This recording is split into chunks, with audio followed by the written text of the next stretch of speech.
عالم عرب میں ایک مشہور واقعہ جس نے صبر ایوب کی یاد تازہ کر دی. ویسے تو میڈیکل سائنس کے اندر 19 سال 20 سال کے کومے کی ہسٹری موجود ہے کہ 19 سال بعد بندہ کومے سے واپس آیا ہو. یہ ہسٹری موجود ہے. یہ بند کر دیں یار, یہ ہسٹری موجود ہے. لیکن عالم عرب میں, سعودی عرب میں یہ اخبارات میں خبر چھپی کہ ایک بندہ 14 سال کومے میں رہا. اس کی بیوی اور اس کا ایک بچہ ہر روز ہسپتال میں 2 دفعہ آتے تھے. جو ملاقات کا ہسپتال میں ٹائم ہوتا تھا وہ روزانہ آئے. 14 سال کے اندر انہوں نے ایک ناگا نہ کیا.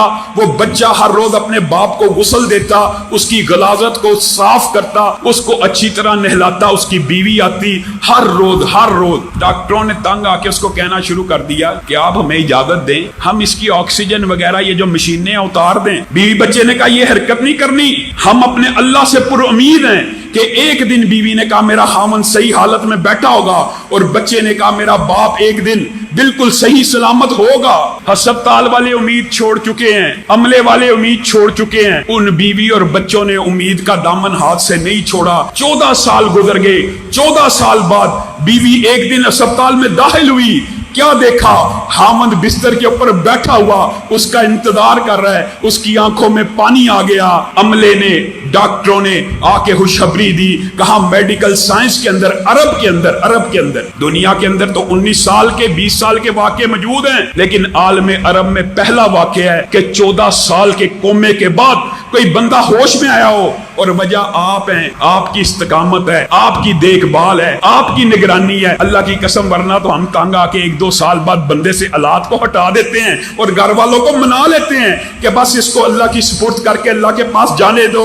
تم کیا عمل کرتے تھے؟ بیوی نے کہا میں گھر جا کے اپنے رب سے دعا کرتی تھی, اللہ ایک دن میری زندگی میں ایسا لانا کہ میں اپنے خامن کو اپنی آنکھوں سے تندرست دیکھوں, اور یہ میرا جو بچہ ہے یہ محلے کے غریبوں کے اندر خیرات اور پیسے کو تقسیم کیا کرتا تھا, اور ان کو پیسے دینے کے بعد کہتا تھا میرے باپ کے لیے دعا کرو کہ میری زندگی میں ایک مرتبہ میرے سر کے اوپر شفقت سے ہاتھ پھیرے.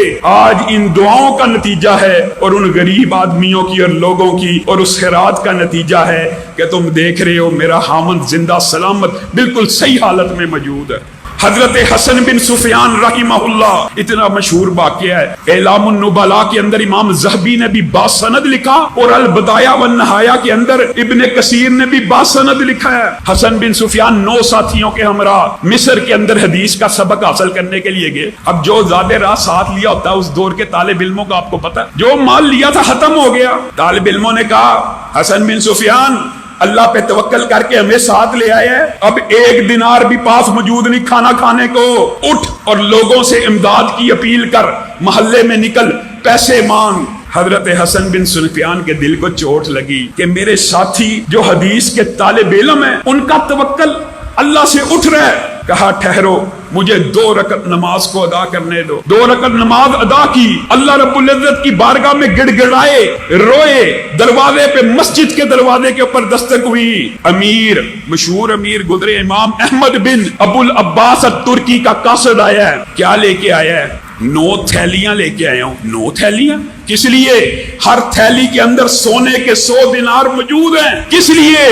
حسن بن سفیان کے لبوں پہ مسکراہٹ آنا شروع ہو گئی. کہا اللہ نے میرے توکل اور اعتماد کو ضائع نہیں کیا. اللہ کی قسم میں لوگوں کے سامنے در کے آگے, ہر ایک کے آگے ہاتھ نہیں پھیلا سکتا تھا. میرے دل میں خیال آیا کیوں نہ اس کے آگے ہاتھوں کو پھیلاؤں. کہاں ہر بندے کے سامنے ہاتھ کو پھیلاؤں گا, آج اس حکم الحاکمین کے سامنے ہاتھوں کو پھیلاتا ہوں. دیکھو کتنی عظیم مدد آئی. اور پوچھا ابو العباس ترکی کو ہمارا خیال کیسے آیا؟ کہا آج ہی دوپہر کلولے میں سو رہے تھے کہ حسن بن سفیان اور اس کے 9 ساتھی مسجد کے اندر بیٹھے تیری مدد کا انتظار کر رہے ہیں, اور تو ان کی خدمت سے غافل ہے. انہوں نے ہمیں حکم دیا ہے یہ 900 دینار سونے کے پہنچا دیے جائیں, اور کل وہ خود تشریف لائیں گے. پھر مصر کی بہت بڑی جامع مسجد ابو العباس ترکی نے حسن بن سفیان کو بنا کے دی, اور اس کی ارد گرد کی ساری زمین حدیث کے ان طالب علموں کو عطا کر دی.